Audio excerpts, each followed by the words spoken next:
I watch a new film every other day. Follow along for recommendations and reviews. Today, I watched the AMVCA Best Movie Award winner, My Father's Shadow. Finally, I watched this on Mubi, which I had to use a VPN to watch it. Thanks to people that told me in the comment section that that's how you have to watch it because it wasn't available to our native Nigerian movie.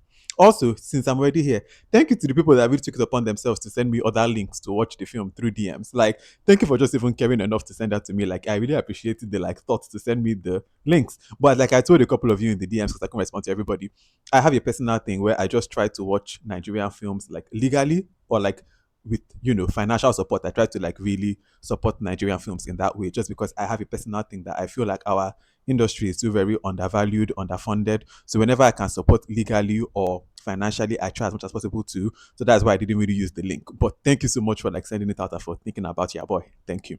This film, when I tell you guys, my very biggest, like I think my biggest thing really before entering this film was this film a Nigerian film. Like we didn't feel Nigerian because I know it won its BAFTA. I know it's funded by the BBC, so I was like, the Nigerian film. Watching this film, this is a Nigerian film. This film they blow pigeon self. This is a Nigerian film. And it's so sad because this film is set in 1993, which, by the way, they really did a fantastic job of really setting it in that time. Like, I was transported to that time in this film. Oh my God. And this film is set then, but so many of the themes and the problems and the realities that we are seeing that are issues in this film and this time, they are still prevalent in Nigeria today. Like it's wild how that happens. Also, the number of repeating themes, like life kind of just repeats itself, man, in many ways. We'll talk in the spoiler section. I loved the brotherhood. They captured brotherhood in this very well. They captured sacrifice, fatherhood. It's so strong thematically. I love this film. The film does not really have like a central plot. It's more about just, the landscape of that time, especially through these young boys' eyes and their father's eyes. And you kind of just go through that. If people think this film is boring, I can understand in a way because for people that might think it's boring, I didn't think it was boring. I loved this film. But if somebody told me that they found the film boring, I would understand because it's not necessarily like trying to give you any like bass boost moment. It is not. It is just a picture of the time and a very accurate, very real picture that is still reflective of our time today. So watch it knowing that there's a lot of subtext too in this film. Like this film is a I love this film. I don't want to give you any spoilers. Please go and check this film out. It's so incredibly good. So good. Go and check it out. And now for those of us who have watched it, spoilers ahead in three, two, one, so we can gist about it properly. Let us go. All right, now we're in the spoiler section. Please, if you're going to write a comment that has spoilers, just write spoiler alert before you write your comment so that we don't spoil it for people that have not yet watched it. All right, let's start gisting. The first thing that I want to talk about is their brotherhood because I loved their brotherhood and the way that this film depicts brotherhood is so accurate. That competitive but loving nature of brothers, like for example, when somebody says, why didn't you make food for me? And then the other says, I did, but it's inside. Am I your servant? Like very just brothers. There's another time where I think they're playing with cards, and then somebody now says, before you liked Undertaker, now that I've carried him, you hit him. Like it is so that dichotomy. Even for example, the other moment when their father sees the fan ice person that's selling the ice cream, and the boy is now like, one of the boys is like, no, I'm not going to buy the ice cream from my brother, and the father is like, why? And the boy is like, because it is my money.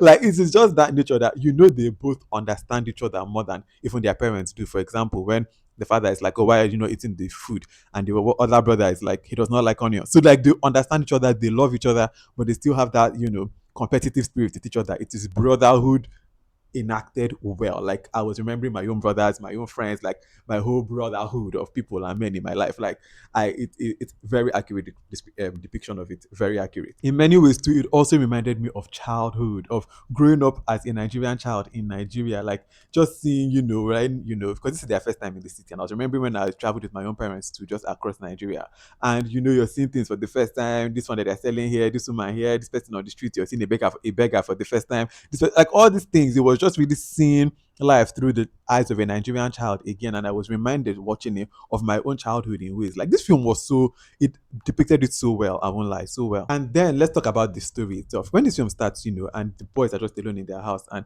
it's very empty. I was like, are their parents there? Are they orphans? And then the way the film is shot, right? Even when the father they see him in the room, it almost looks like they've seen a ghost. Like the way it is, like the winds are, the leaves are rustling, everything is happening, and then they enter the room and they are so shocked. I was like, this man a ghost.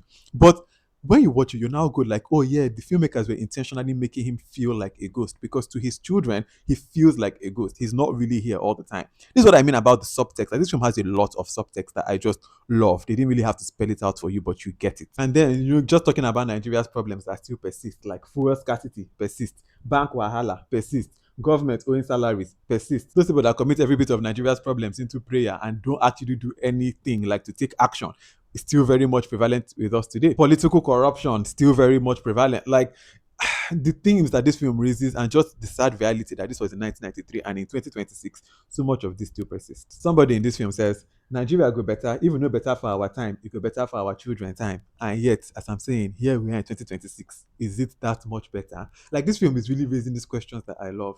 And I think that this film just really raises is also the cyclical nature of life. We see that man that is telling them 7 years before the coming of the Lord. Because remember, this was set in 1993, and at this time, people was genuinely, some people thought that the world was going to end in 2000. Then I now remember that in my own time, when I was younger, people thought that it was going to end in 2012. Then last year, too, some people thought that the world was going to end in 2025. Like, the way life is kind of cyclical, where it's kind of like the same things over and over again in some ways, it's very interesting. Like, things that we are seeing in 1993, we are still seeing them today. It's so wild. Then, of course, it talks about the very big topic of sacrifice. Because when the father says, if I don't work, I won't have money to send to you, the son now says, but they don't even pay you. Your own children, you be your own. Children will really be asking you all manner of questions. Like, even when the other son asks, you love us, that's why we don't see you. God loves us, we don't see him. Is it that people that love us so much, we don't get to be seeing them? I said, hey, well, good question. How you want to answer that one to your children?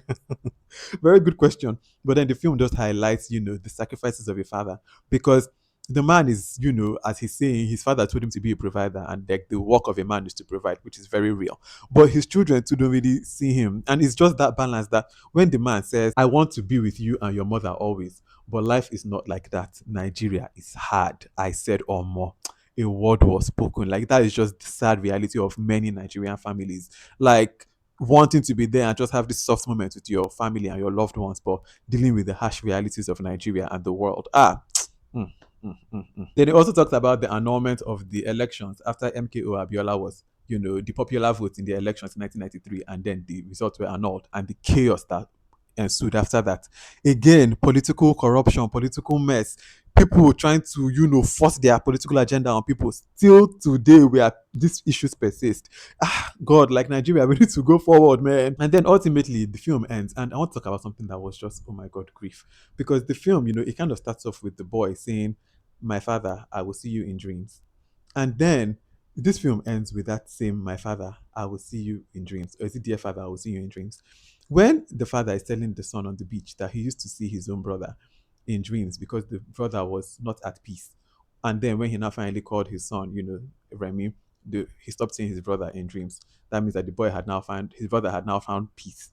I was like, so does that mean that because the son is saying, my dear father, I will see you in dreams, it seems like the man actually got peace in the afterlife because the boy is saying, I will see you in dreams. So, like, he's hoping to see his father in dreams. That means that the father did get peace at the end, hopefully. But then I slept and woke up, hence why the setup may look different.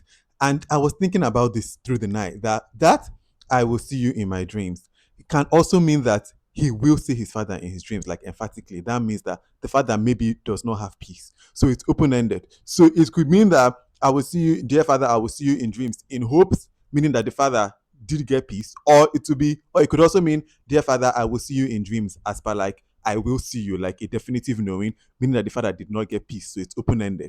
But it's also that sad and the reality and the melancholy of grief that even if you know that peace means that you will not see them in dreams, you still want to see your father in dreams. When I tell you, I read into that thing deep and it really got me. Like, what an end to this film. Dear Father, I will see you in dreams. After what we just saw, it got me, man. This film as a whole, I loved it. I loved this film. Oh my goodness, I love this so much. If you've watched this film, I'm very curious to know what you think about it. So please let me know your thoughts in the comment section. Also, if you've watched this whole video and you have no idea who I am, my name is VDK. I'm the curator of the VDK Film Club, where every other day we watch something new and we just about it like we've done today. Follow along. All right. Until the next film that I watch and the next video that I make, have a wonderful rest of your day. Bye.